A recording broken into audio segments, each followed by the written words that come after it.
want to talk about ballistic benching. Finally, after 9,000 years, I can actually do it again. George Halbert is one of the strongest benchers. I watched George bench 550 in a t-shirt at 198 in the meet. All right, he benches in one of my tapes. It shows him benching 625, touch and go, win 235. All right, just one strong-ass guy, you know. I watched him take 175-pound dumbbells on a mild incline, 3 sets of 15, 175s. Him and Paul Keys, back to back. And well, I always said, George, you never touch your chest. Why don't you touch your chest? I'm thinking he must have read a few books like I had. And he goes, oh, because where I trained before, he wouldn't come here for 2 years. He thought we were crazy. He was afraid to come here.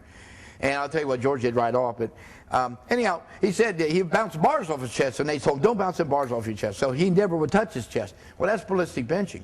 If you could drop a bar, and I'm sure you guys are very athletic, and you know, under control but fast you can, and then the bottom reverse it before it touches, that is ballistic benching.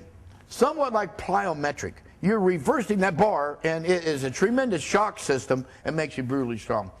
And you know, I wondered myself when I did all this ballistic benching. This is when I was healthy, I was benching 500. I was over 50, and I go, well, wait a minute. I'm never touching my chest. So what's happened if, you know what I mean? What would have happened if I did touch my chest?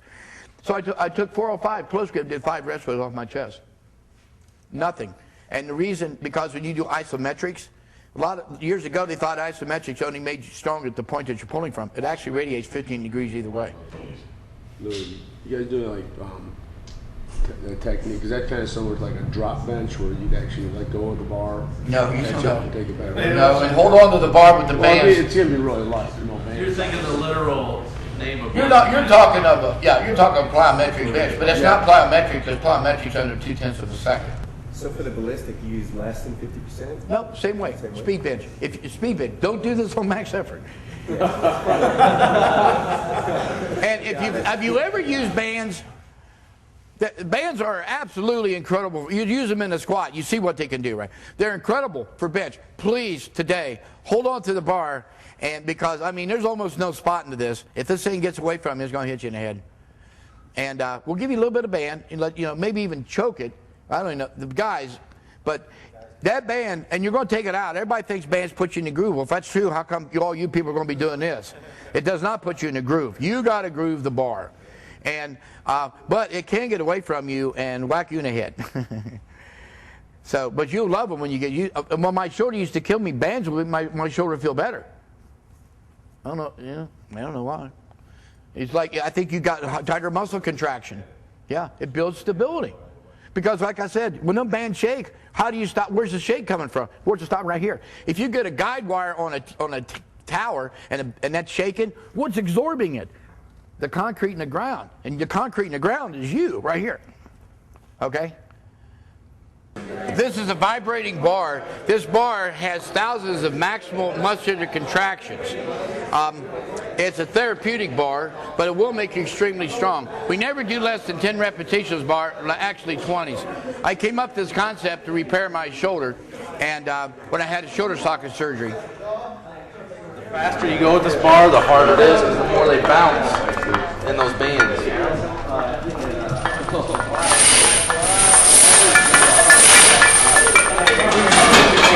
And on speed day, do not at the end of your speed work go in and try a big bench. It will totally distort max effort day 3 days later. It will destroy it. The only way I've ever seen a person mess this system up is train too heavy on speed day, right? You can't train too heavy on max day because that's what you're supposed to do, but you damn well can screw it up on the speed day. It is the biggest problem. It's really the only problem I've ever seen with it. And remember, so speed day is based off your 1 rep max, right? So you've got the high volume, just like the other day, and the moderate intensity zones. You know, like I say, about 40–50% actually, lower than the squat. The other day, you know, this is the volume. Now on max every day, the volume's way down here, like we just talked about. But the intensity zone, hopefully, is at 1 inch higher. You know, for all your records. So see, you're going to, you talk about notebooks. Get your notebook out. You're going to need a floor press record. We'll say with 2 set of chain and 3 set of chain, close grip, wide grip, mini band, laying in foam. There's a million of them. Like the football bar. How much can you do with the inside handle, the medium handle, the outside handle? I was astounded at Laura here. I had the head judge of me, but lower bench 505, and what was astounding about it was her opener and everything in a bench shirt is fairly sluggish up to here, and then it was like a jab. And so I asked her, what does she do for her lockout? And, you know, is there anything one in particular? And she does reverse span with 200-pound of chain, right? Her lockout is incredible. I mean, it just rocks us right here, and it's just like that. So there's all kind of combinations. You're changing the strength curve, okay? And like the guys here, they'll use, you normally will use 4 or 5, most guys like you 5 set of chain, right? 5 set of chain on a floor press. I'm sure you got 2 grips. The other day they worked up close grip bench. All right, they'll work up sometimes close grip bench, not very often, but sometimes. But you got board presses. If I go through board presses, let's listen to this. You got 5 board presses you want to use. You got 5 records. Wide and close grip, now you got 10 records. You put mini bands, you got 15. Monsters, 20. Lights, 25. All right, 2 set of chain, 30. 3 set of chain, 35. 4 set of chain, 4. It goes. It's indefinite. It just goes on forever. But don't do it like you pick something. And like if you go to a contest, I said to George Halbert, I told George this years ago, and he told me back. But there's exercises that make you strong, and you got to know what they are. And exercise will tell you how strong you are. Also, the steep incline. If I broke a record in the steep incline, hands on smooth, my best is 370. I had a bench record. I was going to break a bench record. It didn't matter if it was raw or in a shirt. So see, those are my 2 testers. What's your tester? In the bench. Floor press. Floor press. What's yours? What's yours, Luke? Usually my bench of chains. Really. What's yours, Luke?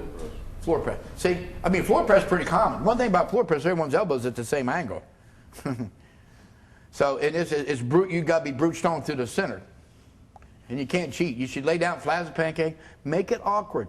Don't be trying to beat people. Try to beat your damn self. Make things hard on yourself. If you want to master Kung Fu, the training must be severe. When you bench press, you always stretch the bar. That's how you activate triceps. But you also, when you take this out, you're going to see get a bigger arch. Here on Max Every Day, too, we'll do 6 rep maxes sometimes. People with long arms going to put the bar lower than people with short arms. You hang around a lot. I mean, Kenny Parrish had arms this long. They're 23 inches. He's shorter than me. So everybody thought, well, why does Kenny bench so high? Because he got a short upper arm, right? You know, it's all about you. It's all about you and you and you. Your lockout is here. It's not here. It's not trying to pull your shoulders off the bench. Everybody always pulls their shoulders off the bench. The other thing is, bring this finger into this ring right here. Okay. Also, get your feet out a little wider and push. See how they're. You'll push your feet into the ground like you're trying to spread the ground, okay? And that keeps some tension there. See how the tension, the energy goes back? Keeps everything tight the whole way through. It'll be easy. Spread the bar. Yeah, like when you come down, when you come up, you're like, yeah. If you get to the point where you can't make the lift, you're starting to slow down, I'll pretend I'm breaking a stick this way.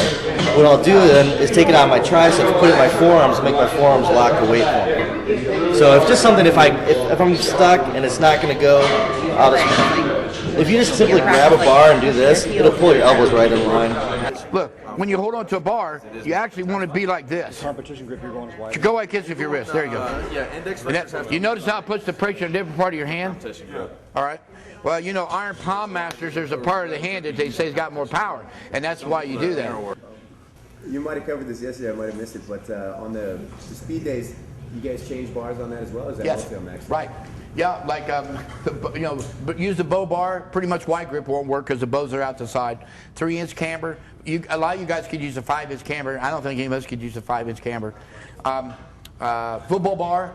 Like my boy Neutron, he swears that the football bar and board press and speed work is a lot of his bench. And the band bar we'll show you in here. Clay Brandenburger did dumbbells for speed day. I know guys that do floor press dumbbells for speed.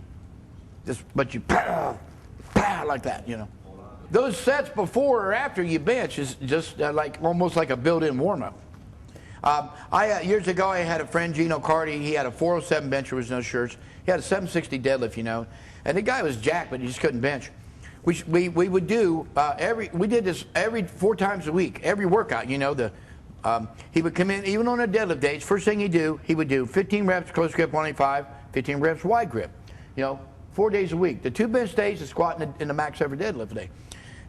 He went in the next meeting he did 435. Next meeting he benched 462. And I was doing it. I literally felt like I had a bench shirt on, but there was no bench shirts. You lower the bar, you were so tight. Maybe you guys are that tight. I mean, I used to be that tight. It just felt like like you couldn't get a 135 to touch your chest. You got that tight. I mean, it added up. Add up if you did 2 1/4 for 2 sets of 15, that's 30 times 450. Added up. It's a lot of work. And it's nothing to do, you know. Or the dumbbells. It's a lot of work. See, it builds a lot of muscle. I mean, if you're a strong man, the more muscle mass you have, the stronger you become.